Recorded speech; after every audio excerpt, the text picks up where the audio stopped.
ರಾಜಕೀಯ ಭವಿಷ್ಯ ಸದ್ಯದಲ್ಲಿ ರಾಜಕಾರಣಕ್ಕೆ ಯಾವುದೇ ಬದಲಾವಣೆ ಇಲ್ಲ, ಯಾವ ತೊಂದರೆ ಆಗಲ್ಲ, ಸಂಕ್ರಾಂತಿವರೆಗೂ ಆಗಲ್ಲ. ನಮ್ಮ ಜ್ಯೋತಿಷ್ಯ ಶಾಸ್ತ್ರದ ಪ್ರಕಾರ ಎರಡನ್ನು ಹೇಳ್ತಾರೆ, ಒಂದು ಯುಗಾದಿ ಭವಿಷ್ಯ, ಇನ್ನೊಂದು ಸಂಕ್ರಾಂತಿ ಭವಿಷ್ಯ. ಯುಗಾದಿಯಲ್ಲಿ ಹೇಳ್ತಕ್ಕಂಥದ್ದು ಮಳೆ ಬೆಳೆ ಕೊರತೆಗಳು ತಾಪತ್ರೆಗಳು ಪ್ರಕೃತಿ ಭವಿಷ್ಯ. ಸಂಕ್ರಾಂತಿ ಹೇಳ್ತಕ್ಕಂಥ ರಾಜರಿಗೆ ದೊಡ್ಡ ದೊಡ್ಡ ವ್ಯಾಪಾರಸ್ಥರಿಗೆ ಅದು ಸಂಕ್ರಾಂತಿ ಭವಿಷ್ಯ. ಈ ಸಂಕ್ರಾಂತಿವರೆಗೂ ರಾಜಕೀಯ ಭವಿಷ್ಯ ನೋಡಿಲ್ಲ ನಾನು, ಅಲ್ಲಿವರೆಗೂ ರಾಜಕೀಯದಲ್ಲಿ ಏನಾಗಲ್ಲ. ಈಗ ಪಾಕಿಸ್ತಾನದ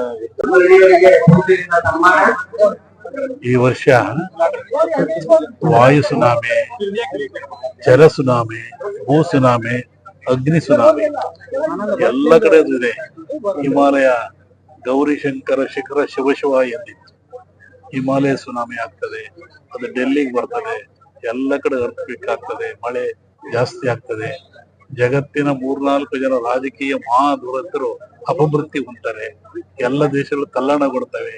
ವಿಪರೀತವಾದ ಬಿಸಿಲು, ಒಲೆ ಉರಿದರೆ ನಿಲ್ಲಬಹುದು, ದರಗಳು ನಿಲ್ಲಕ್ಕಾಗಲ್ಲ, ಅಂತ ಬಿಸಿಲಿದೆ. ಅದ್ರ ಬಗ್ಗೆ ಏನ ನಾನು ಯುಗಾದಿಯಲ್ಲಿ ಮೊದಲೇ ಹೇಳಿದೆ, ಉತ್ತರದ ನಾಡಿನಲ್ಲಿ ಹಬ್ಬೀತು ಹಗೆಯ ಬೇಗೆ, ಸುತ್ತುವರೆದು ಬರುವಾಗ ಜಗವೆಲ್ಲ ಕೂಳಾದೀತು. ನಾನು ಹೇಳಿದ 1 ವಾರದಲ್ಲಿ ಕಾಶ್ಮೀರದಲ್ಲಿ ಹಗೆ ಆಯ್ತು, ಮೃತ್ಯು ಆಯ್ತು. ಅದು ಎಲ್ಲ ಆಲ್ ಓವರ್ ಇಂಡಿಯಾ ಕವರ್ ಆಗುತ್ತೆ, ಮತ್ತೆ ಅದು ಜಗತ್ತಿನವರಿಗೆ ಹೋಗ್ತದೆ. ಬಹುದೊಡ್ಡ ಅಪಾಯ ಇದೆ. ಈ ವರ್ಷದಲ್ಲಿ ಮತಾಂಧತೆ ಹೆಚ್ಚಾಗ್ತದೆ, ಅದರಿಂದ ಒಂದು ದೊಡ್ಡ ಕಾಯಿಲೆ ಬರುತ್ತೆ, 5 ವರ್ಷ ಇರುತ್ತೆ, ಶಾಂತಿ ಇಲ್ಲ, ನೆಮ್ಮದಿ ಇಲ್ಲ ಜನರಿಗೆ. ಮುಂದುವರೆದು ಹೇಳಿದ್ರೆ 5 ವರ್ಷದವರೆಗೆ ಇದಕ್ಕೆ ಅವಕಾಶ ಇದೆ. ಈಗ ರಾಷ್ಟ್ರ ಮಟ್ಟದಲ್ಲಿ ಏನಾದ್ರು ಬದಲಾವಣೆ ಆಗುತ್ತೆ? ಅರಸನ ಅರಮನೆಗೆ ಕಾರ್ಮೋಡ ಕವಿದಿತ್ತು. ಗ್ಯಾರಂಟಿ ನ್ಯೂಸ್, ಸುದ್ದಿ ಖಚಿತ, ನ್ಯಾಯ ನಿಶ್ಚಿತ.